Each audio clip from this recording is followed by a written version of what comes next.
Bapa, Engkau baik. Bapa, Engkau baik.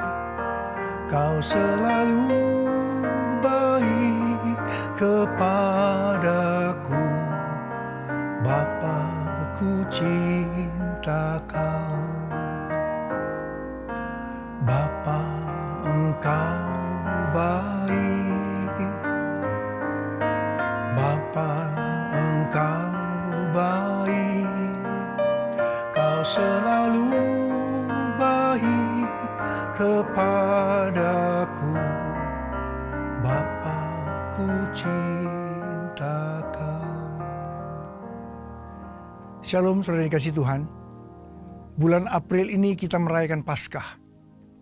Setiap kali kita merayakan Paskah, maka kita diminta untuk mengingat kebaikan Tuhan. Tuhan Yesus itu baik kepada kita semua. Yang percaya katakan amin. Tuhan Yesus itu baik. Saudara, apapun yang terjadi dalam hidup saudara, ketahuilah satu hal, Tuhan Yesus itu baik. Dia selalu baik buat saudara, buat saya. Yang percaya katakan amin. Saudara, mari kita bersama-sama sekarang akan mengenang kembali kebaikan Tuhan kepada kita. Alkitab katakan, karena begitu besar kasih Allah akan dunia ini, sehingga Dia mengaruniakan anak yang tunggal. Namanya siapa? Yesus. Supaya setiap orang yang percaya kepada Yesus tidak binasa, melainkan beroleh hidup yang kekal. Ada apa dengan manusia sehingga Tuhan Yesus harus datang ke dalam dunia ini?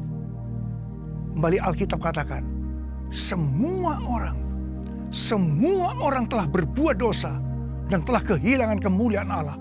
Upah dosa adalah maut, mati.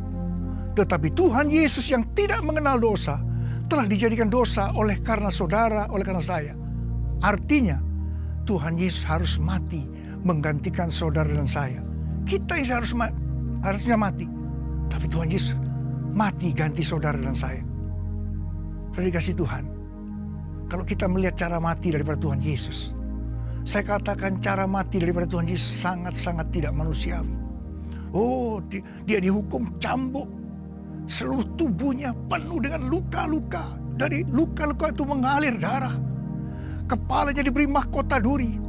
Saudara, dia digantung di atas kayu salib. Sebelum itu tangannya dipaku, kakinya dipaku, darah mengalir keluar. Pada waktu di atas kayu salib, Tuhan Yesus betul-betul sangat menderita. Secara fisik maupun secara mental. Karena dia dihina, diolok-olok. Dari imam kepala, ahli Taurat, orang yang lewat, bahkan penjahat di sebelah Tuhan Yesus pun mengolok-olok Tuhan Yesus. Saudara, apa yang kita alami, Tuhan Yesus sudah tanggung semua 2000 tahun yang lalu. Saudara, saya bisa membayangkan ketika Tuhan Yesus tergantung di atas kayu salib. Oh, dia sangat-sangat menderita. Tuhan Yesus akhirnya mati karena kehabisan darah. Saudara, pertanyaannya, kenapa Tuhan Yesus harus mati dengan cara demikian? Saya katakan itu cara yang sangat tidak manusiawi. Kenapa? Alkitab katakan, tanpa penumpahan darah tidak ada pengampunan dosa. Oleh karena dosa saudara dan saya, Tuhan Yesus harus mati dengan cara demikian. Kemudian, apalagi yang Alkitab katakan dengan cara mati Tuhan Yesus yang seperti itu? Alkitab katakan, penyakit kitalah yang ditanggungnya. Dan yang kedua, penderitaan kita yang dipikulnya. Dan oleh bilur-bilurnya kita disembuhkan. Saudara, Tuhan Yesus itu baik. Dia sungguh baik dan sangat baik kepada kita semua. Yang setuju katakan amin. Saya tidak tahu keadaan saudara hari ini. Adakah di antara saudara yang sakit? Sakit secara fisik, mental jiwa saudara sakit. Mungkin akibat tekanan-tekanan berat terjadi dalam hidup saudara. Saudara mungkin ketakutan, kebingungan, tidak tahu apa yang harus diperbuat. Mungkin itu keadaan saudara. Atau mungkin hubungan dalam keluarga, hubungan suami istri, hubungan orang tua anak, hubungan antar keluarga lagi sakit. Atau mungkin ekonomi saudara lagi sakit. Atau lebih daripada itu, hubungan saudara dengan Tuhan lagi sakit. Saya mau katakan sesuatu kepada saudara. Sejak 2000 tahun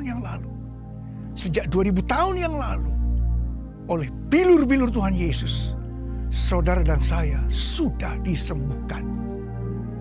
Tuhan Yesus itu baik. Mari angkat tangan kita. Bapa, Engkau baik. Bapa, Engkau baik. Kau selalu baik kepadaku. Bapa, ku cinta Kau. Sudah mengasihi Tuhan Yesus. Ada berapa banyak yang mengasihi Tuhan Yesus? Saudara yang dikasihi Tuhan, memasuki tahun 2012. Tuhan katakan inilah tahun perkenanan Tuhan. Multiplikasi dan promosi terjadi karena perkenanan Tuhan. Karena itu jadilah orang yang berkenan di hadapan Tuhan. Saya berdoa untuk saudara. Mungkin selama ini belum mengalami multiplikasi dan promosi. Tapi ketahuilah tahun 2012. Ini adalah tahun di mana saudara akan mengalami multiplikasi dan promosi. Karena perkenanan Tuhan. Karena saudara hidupnya berkenan di hadapan Tuhan. Saudara, Tuhan sangat memesankan. Ini pesan yang sangat kuat hari-hari ini. Kita menghadapi satu penuaian jiwa besar-besaran. Goncangan-goncangan terjadi. Peperangan rohani terjadi luar biasa hari-hari ini. Dan Tuhan katakan, ini yang paling penting. Saudara camkan baik-baik. Saudara harus banyak masuk dalam menara doa. Menara doa itu berbicara tentang keintiman dengan Tuhan. Terus berada dalam hadirat Tuhan. Dalam doa, pujian, penyembahan. Bersama-sama unity. Siang dan malam. Terus menerus. Pertahankan kasih yang mula-mula. Saudara, saya tahu setelah kita berdoa. Maka saya akan katakan pada saudara. Selanjutnya saudara bergabung dalam kul. Bergabung dalam kul. Saudara di sana akan bersama-sama. Saudara akan pergi ke marketplace untuk menyaksikan kebaikan Tuhan.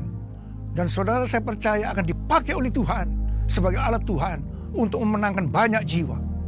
Karena di depan ini mulai tahun 2012, ketahuilah ini adalah awal penuaian jiwa besar-besaran untuk akhir zaman sebelum kedatangan Tuhan Yesus untuk kali yang kedua. Yang percaya katakan amin. Saya mau berdoa buat saudara. Mari angkat tangan saudara. Tuhan, Kau melihat anak-anak-Mu. Hamba mau berdoa, pakai mereka Tuhan. Pakai mereka. Kemuliaan-Mu turun hari-hari ini. Roh Kudus sedang dicurahkan secara luar biasa. Bapa, terima kasih. Terima multiplikasi dan promosi dalam hidup. Terima dalam nama Yesus. Dalam nama Yesus. Urala masika la bala. Ora bakana mala bala bala bala. Uriala bala bala bala. Dalam nama Yesus. Amin.